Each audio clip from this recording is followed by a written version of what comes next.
మీ కళ్ళద్దాలిక పక్కన పెట్టేయండి. ప్రతి కంటి సమస్యకి బెస్ట్ సొల్యూషన్ ఇస్తుంది American laser eye hospital. HYDRAA కూల్చివేతలతో నష్టపోయిన బాధిత కుటుంబాలు తెలంగాణ భవన్ కు వెళ్లాయి. హరీష్ రావు, సబితా ఇంద్రారెడ్డి సహా పలువురు నేతలను కలిసి తమ గోడును వెళ్లబోసుకున్నారు బాధితులు. ప్రభుత్వం తీసుకున్న నిర్ణయం కారణంగా జీవితాలు అతలాకుతలమయ్యాయని కన్నీటి పర్యంతమయ్యారు.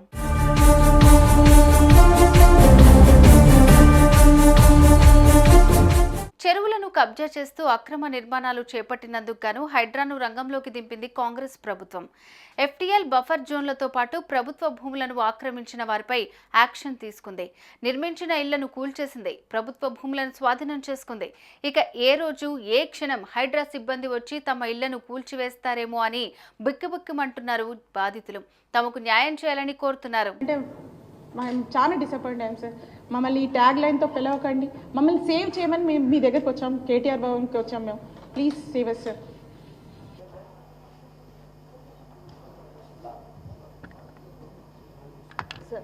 చాలా థ్యాంక్ యూ సార్. మీ అందరికీ మా పాదాభివందనాలు. మా గోడు వినడానికి ఎవరు రెడీ మా గోడు వినడానికి ఎవరు రెడీగా లేకపోయినా మీరు అందరూ ఇక్కడికి వచ్చి మేము వెయిట్ చేసినందుకు, మాకు చాలా ఈ టైం ఇచ్చినందుకు చాలా థ్యాంక్ యూ అండి.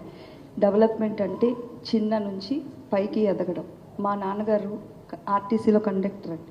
మా మామయ్య గారు రైల్వేలో చిన్న జాబ్ చేసుకుని మమ్మల్ని ఇంత చదివించి ఇప్పుడు ఈ పొజిషన్లో ఉన్నాం సార్. మేము ఇప్పుడు ఇక్కడ నుంచి పైకి ఎదగాలనుకుంటారు కానీ పైనుంచి కిందకి తోసాలని ఎవరు అనుకోలేదు సార్. ఇప్పుడు పైనుంచి కిందకి తోస్తున్నట్టే ఉంది సార్. ఇది డెవలప్మెంట్ కాదు సార్. కింద నుంచి పైకి వెళ్తే డెవలప్మెంట్ సార్. పైనుంచి కిందకి తోస్తే ఇది డెవలప్మెంట్ కాదు సార్. ఇంతమంది కుటుంబాలని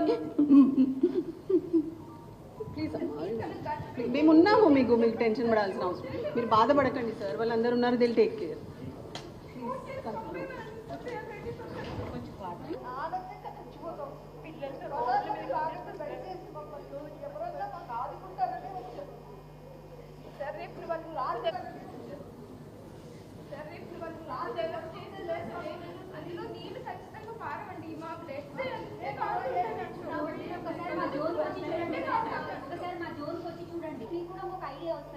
నిజం అసలు మా హౌసెస్ అనేది డిస్టర్బెన్స్ లేదు అసలు. యాక్చువల్గా ఒక్క డిస్టర్బెన్స్ కూడా లేదు, ఒక్క హౌస్ కూడా డిస్టర్బెన్స్ లేదు సార్.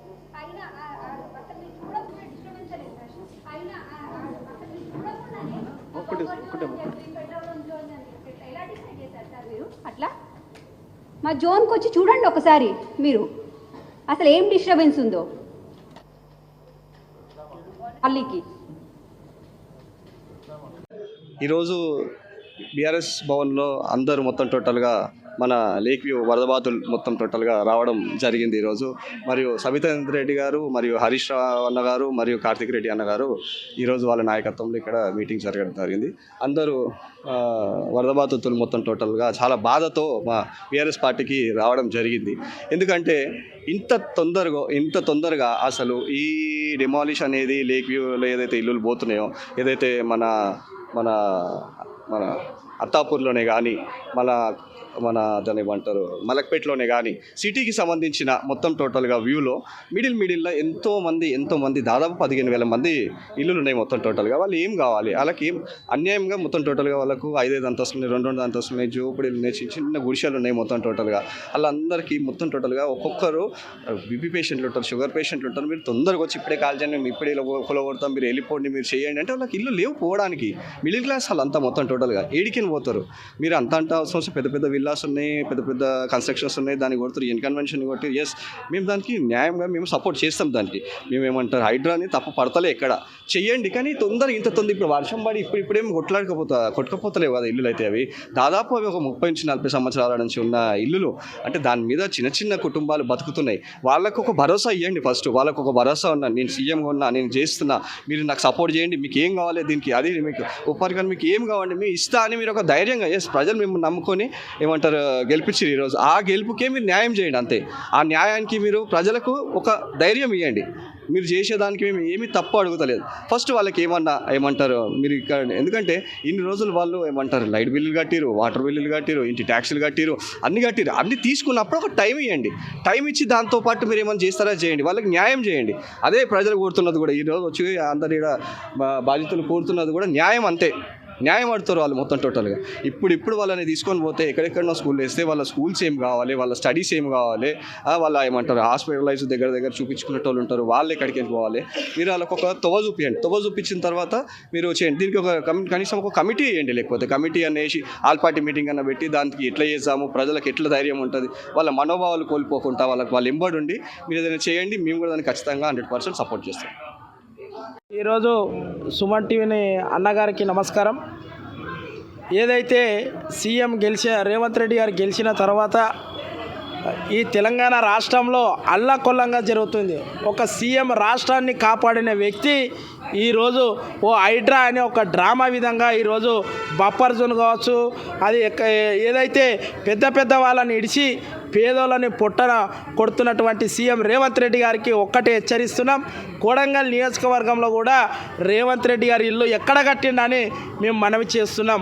వాళ్ళ అన్న అయినటువంటి తిరుపతి రెడ్డి గారు దుర్గమ్మ చెరువు దగ్గర ఇల్లు ఉంటే కోర్టు నుంచి నోటీసులు తీసుకురావడం. మరి అట్లా సీఎం అన్నకు ఎట్లా నోటీసులు వస్తాయి, పేద ప్రజలకు ఎందుకు నోటీసులు రావని మేము ప్రజల తరపు నుంచి మేము ప్రశ్నించడం జరుగుతుంది. కానీ కొడంగల్ నియోజకవర్గంలో సీఎం గారి పేరు చెప్పుకొని షాడో ఎమ్మెల్యే అయినటువంటి తిరుపతి రెడ్డి అయినటువంటి అనుచరులు ఈరోజు బొమ్మరాజ్పేట కావచ్చు, మన కోస్గి కావచ్చు, మద్దూరు కావచ్చు, కొడంగల్ కావచ్చు, అన్ని చెరువులలోనే 1 ఎకరం ఉంటే 4 ఎకరాలు కబ్జా చేసుకున్నటువంటి సీఎం అనుచరులని వెంటనే అరెస్ట్ చేయాలని మనవి చేస్తున్నాం.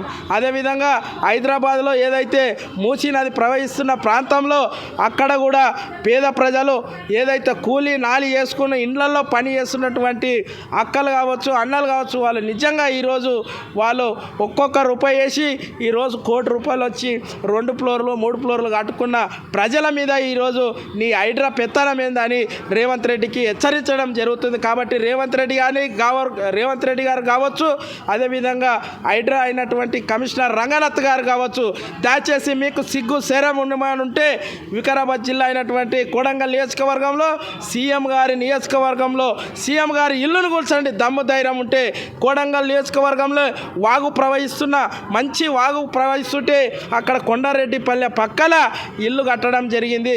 నేను మొన్న పోయి ఎంక్వైరీ చేసి దాని ఆఫీసర్ల దగ్గర పోతే ఆఫీసర్లను బెదిరించి ఆ యొక్క సర్వే నంబర్లు ఇవ్వకండి అక్కడ అని మాకు చెప్తున్నారు ఆఫీసర్లు.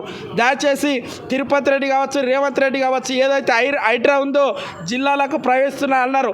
జిల్లాలో ప్రవేశించినటువంటి అక్కడున్న వికారాబాద్ కలెక్టర్ గారు కావచ్చు, అక్కడ కొడంగల్ కాడ అని ఒకటి సంస్థ పెట్టిన అయినటువంటి కాడకు అనుసంధానంగా ఈరోజు కొంతమంది అనుచరులు మొత్తం వాళ్ళే మాకు ఈ 4 ఏళ్లలో ప్రభుత్వం వచ్చింది, ఈయన మళ్ళా 30-40 ఏళ్ళ దగ్గర కాంగ్రెస్ అనేది ఉండదు.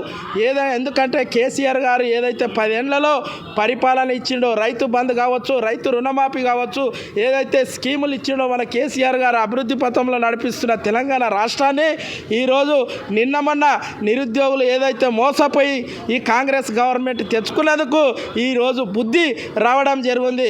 ఈ ప్రజలు గమనిస్తున్నారు. అన్నీ ఇప్పటికిప్పుడే ఎలక్షన్లు పెడితే ఒక్క సీటు గిట కాంగ్రెస్కి రాదు. కాబట్టి ఈరోజు రేవంత్ రెడ్డి గారు నాకు అవసరం లేదు సీఎం గిట అనే ఉద్దేశపూర్వకంతో ఈరోజు హైడ్రా పెట్టుకొని మంచి విల్లాలో అదే మరి వాళ్ళు వెనక తిరిగిన నాయకులు విల్లాలో ఉన్నాయి, మరి ఎందుకు గులుస్తలేవని రేవంత్ రెడ్డికి హెచ్చరించడం జరిగింది. ఖబర్దార్ రేవంత్ రెడ్డి, ఇంకా నీ 4 ఏళ్ళు నడుస్తుందేమో, 4 ఏళ్ళు అయిన తర్వాత మళ్ళొకసారి కేసీఆర్ గారు సీఎం అవుతాడు.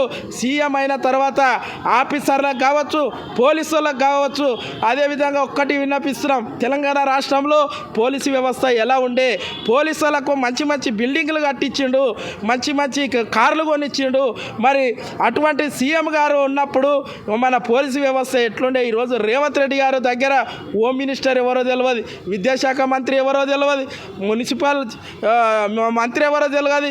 ఈ రాష్ట్రంలో నిజంగా ఇంత దురదృష్టకరం. తెలంగాణ ఇంకా 10 ఏళ్లకు వెనుకకు తీసుకున్నటువంటి రేవంత్ రెడ్డికి ఒక్కటే మనవి చేస్తున్నాం, ఈ హైడ్రా అయితే ఏదైతుందో ఈ పేద ప్రజల పొట్టను కొట్టకుండా వెనుకకు తీసుకోవాలని కోరుకుంటూ, అదేవిధంగా ఏదైతే మళ్ళా పెద్ద ఎత్తున ఈరోజు నిజంగా చెప్తున్నా సీఎం రేవంత్ రెడ్డి కావచ్చు, మరొకసారి హైడ్రా కమిషనర్ గారికి తెలియజేస్తున్నాం. ఎందుకంటే మీరు ఏదైతే V6 ఛానల్ అయినటువంటి వివేక్ వెంకటస్వామి యొక్క విల్లాను కూల్చండి, ఫస్ట్ పొంగులేటి సుధాకర్ రెడ్డిది మరియు ఫామ్ హౌస్ను కూల్చండి. ఆ కూల్చిన తర్వాత పేద ప్రజల పొట్టన కొట్టుకుంటూ రోడ్డు పాలు అవుతున్నారు. కాబట్టి రేవంత్ రెడ్డికి ఈ మాత్రం మళ్ళా నీకు పుట్టగతులు ఉండవని మనం చేస్తూ ఈ అవకాశం ఇచ్చిన మీడియా మిత్రులందరికీ ధన్యవాదాలు తెలియజేస్తున్నా. జై తెలంగాణ, జై కేసీఆర్. ముందుగా సుమన్ టీవీ మీడియాకి ముందుగా నమస్కారాలు. ఏదైతే ఇక్కడ హైదరాబాద్లో ఇప్పుడు హైడ్రా అనేది తెచ్చిర్రో ముఖ్యమంత్రి కానీ రంగనాథ్ గారు కానీ పేద ప్రజలకు ఎక్కడ కూడా ఆల్టర్నేటివ్ చూపెట్టకుండా పేద ప్రజల ఇల్లులు ఈరోజు నిర్మాషంగా వచ్చి కూలగొడుతున్నారు. అయితే ఏదైతే డబుల్ బెడ్రూమ్లు గత ప్రభుత్వం కట్టిందో అదే డబుల్ బెడ్రూమ్లో పంపిస్తామని అంటున్నారు. అది గత ప్రభుత్వం ఏదైతే కేసీఆర్ గారు చేసిరో అభివృద్ధి విధంగా అంటే ఇల్లులు కట్టడం జరిగింది, కూలదోవడం జరగలేదు. ఈ ప్రభుత్వం ఏమో వచ్చిన 9 నెలల్లోనే ఎక్కడ కూడా ఒక ఇల్లు కట్టడం లేదు, ఒక ఇటుక పెట్టి ఒక బునాది తీసింది లేదు. కానీ పేద ప్రజల ఇల్లులు ఏదైతే కూలగొడుతున్నారో అది మంచిది కాదు. ప్రజల కడుపు ఆవేదన, వాళ్ళ గుండె బాధని ఖచ్చితంగా ఈ ముఖ్యమంత్రి మరి మంత్రులు వినాలి. ప్రతి జాగాలోనేమో రైతు రుణమాఫీకేమో ప్రజాసేకరణ జరిగింది, కొన్నిటికి ప్రజాసేకరణ జరిగింది. ఈరోజు ముఖ్యమంత్రి కానీ మంత్రులు కానీ ప్రజాసేకరణ ఎందుకు తీసుకోవడం లేదు దీని మీద? అంటే ప్రజలలో పోతే భయమా, తిరుగుబాటు వచ్చిందనా? ఖచ్చితంగా దీనిపైన ప్రజాసేకరణ జరగాలి. నువ్వు నీ మంత్రులు వచ్చి ఎక్కడైతే మూసి నిర్బంధక ప్రాంతాలు ఉన్నాయో అక్కడ టెంట్లు వేసుకొని కూర్చొని ఫస్ట్ ప్రజాసేకరణ తీసుకో, ఆ తర్వాత అవి డిమాలిషన్ చేయి. అలాగే ఇంకో డిమాండ్, ఎలక్షన్ ముందు నువ్వేదైతే అరిచేతిలో వైకుంఠం చూపించినావు, ఏదైతే ఇందిరమ్మ ఇల్లులు ఇస్తామన్నారో ఖచ్చితంగా ముందు ఇందిరమ్మ ఇల్లులు స్థలాలు కేటాయించు. ఆ తర్వాత ఈ ప్రజలను అక్కడ తరలించి నువ్వు చెయ్యి. ఈ ఏదైతే డిమాలిషన్ చేయాలనుకుంటున్నావో, ఏదైతే మూసి ప్రాంతం అదైతే 50,000 కోట్ల నుంచి స్టార్ట్ చేసి ఇప్పుడు అంత అల్లెంత స్కీమ్ ఉందో 150,000 కోట్లకు తీసుకుపోయినావు. కేవలం ఇల్లులు కూల్చడం తప్ప నిర్మాణం అనేది ఎక్కడ జరగలేదు. గత 10 ఏళ్ళ 9.5 సంవత్సరంలో కేవలం అభివృద్ధి, కట్టడాలు తప్ప కూల్చడాలు ఎక్కడ చూడం. ఇక్కడ వచ్చిన 9 నెలల్లోనే కేవలం కూల్చడాలు మాత్రమే చూస్తున్నాం తప్ప అభివృద్ధి కానీ ఎక్కడ కానీ జరగలేదు. వాళ్ళన్నకేమో నోటీస్ పోతుంది. నిన్ననేమో రంగనాథ్ గారు అంటారు మేము ఎవరికి నోటీస్ ఇవ్వడం లేదు, నేరుగా వచ్చి కూల్చడం జరుగుతుంది. అంటే రెండు మాటలు మాట్లాడారు. అంటే మీ అన్నకో రాజ్యాంగం ఉంది, పేద ప్రజలకో రాజ్యాంగం. రాహుల్ గాంధీ వచ్చి ఖచ్చితంగా అక్కడ కూర్చోాలి. ముఖ్యమంత్రి రాహుల్ గాంధీ ఇద్దరు కూర్చొని ఏదైతే ప్రజాపాలన అన్నారు, ఇది ఆ ప్రజాపాలన అంటే ప్రజల ఇల్లులు కూలగొట్టడం ప్రజాపాలన లేదా నిర్మించడం ప్రజాపాలన? ప్రజలను నిర్మించాలి ఎప్పుడు కానీ పేద ప్రజల పక్షాన ప్రభుత్వాలు ఉండాలి తప్ప ప్రజలను ఇబ్బంది పెట్టే పరంగా పాలన కొనసాగించదు. అప్పుడున్న అసెంబ్లీలో బట్టి విక్రమార్క గారు చెప్పడం జరిగింది, వీళ్ళు ఎక్కడ డబుల్ బెడ్రూమ్ కట్టలేరు, గాలిలో మేడలు కడుతున్నారు అంటే ఆనాటి మాజీ మంత్రివర్యులు తలసాని శ్రీనివాస్ యాదవ్ గారు నేరుగా మీడియాని తీసుకెళ్ళి ప్రతి ఇల్లు చూపించింది. ఇప్పుడు ఎక్కడికైనా డబుల్ బెడ్రూమ్ ఏమో రాత్రి వచ్చినాయి, ఇప్పుడు ఎక్కడికైనా వచ్చినాయి. మేము కట్టిన డబుల్ బెడ్రూమ్లలో మీరు ఇల్లు లేనికే మీరు ఫస్ట్ ఇల్లు నిర్మించండి, ఆ తర్వాత ప్రజలకి ఆ ఇల్లు మీరు అక్కడ షిఫ్ట్ చేసి ఆ తర్వాత మీరు ఖచ్చితంగా ఈ ఇల్లు డిమాలిషన్ చేయాలి. అక్కడ గర్భిణీ స్త్రీలు ఉన్నారు, వృద్ధులు ఉన్నారు, పిల్లలు ఉన్నారు, స్కూల్ పోయే పిల్లలు ఉన్నారు. రూపాయి కూడా ఎవరు ఉంటారన్న ఆ బఫర్ జోన్లలో? కొన్ని పర్మిషన్లు కూడా అప్పుడున్న వైఎస్ రాజశేఖర రెడ్డి పీరియడ్లో ఉన్న ఆయన ముఖ్యమంత్రి ఉన్నప్పుడు ఇచ్చిన ఇల్లులు అవి ఇందిరమ్మ ఇల్లులు అని చెప్పి. అంటే ఇందిరమ్మ ఏదో అప్పుడు ఎమర్జెన్సీ విధించిందని ఈరోజు ముఖ్యమంత్రి ఇక్కడ ఏమైనా ఎమర్జెన్సీ విధమైన పరిపాలన చూపిస్తున్నా, ప్రజలను అంచివేయాలని అనుకుంటున్నా. ప్రజాపాలన దేన్ని అంటారు? అంటే ఎంతసేపు 6 గ్యారెంటీలు ఇవ్వడం చేత కాకపోతే మాకు చేత కాదు అని చెప్పి ఉన్న ఇల్లులో కాపాడండి, లేదంటే ప్రజలకు ఆల్టర్నేటివ్ చూపించండి. ఎంతసేపు డైవర్షన్ పాలిటిక్స్. 6 గ్యారెంటీలు ఇప్పుడు ఏం లేకపోతే ప్రజలు 6 గ్యారెంటీలు మమ్మల్ని అడుగుతారని చెప్పి ఆ 6 గ్యారెంటీలు మీద ఎంతసేపు ఒకసారి అంటాడు, ఎలక్షన్ పోతాడు, ప్రతిసారి ఎక్కడ పోయినా ప్రతిదీ మేము నిర్మించింది బటన్ నొక్కుతాడు, మేము అభివృద్ధి చేస్తామంటాడు. ఉద్యోగాలు మేము ఇచ్చినాము, వాళ్ళు ఇచ్చినామని చెప్పుకుంటారు. అంతే అన్న. Thank you. ఎంతో కష్టపడి కాయకష్టం చేసుకుంటూ బ్యాంకు లోన్లు తీసుకుని ఇల్లు కట్టుకున్నామని ఒక్కసారిగా హైడ్రా వచ్చి ఇవి అక్రమ నిర్మాణాలు అంటూ కూల్చివేస్తే తమ పరిస్థితి ఏంటంటున్నారు బాధితులు. అటు ప్రభుత్వం మంచి నిర్ణయం తీసుకుందని కొందరంటుంటే మరికొందరు మాత్రం ఇలా బాధితులుగా మారి కన్నీళ్లు పెట్టుకునేలా చేసిందని అంటున్నారు. వీరికి ప్రభుత్వం న్యాయం చేసి దారి చూపించాలని కోరుకుందాం.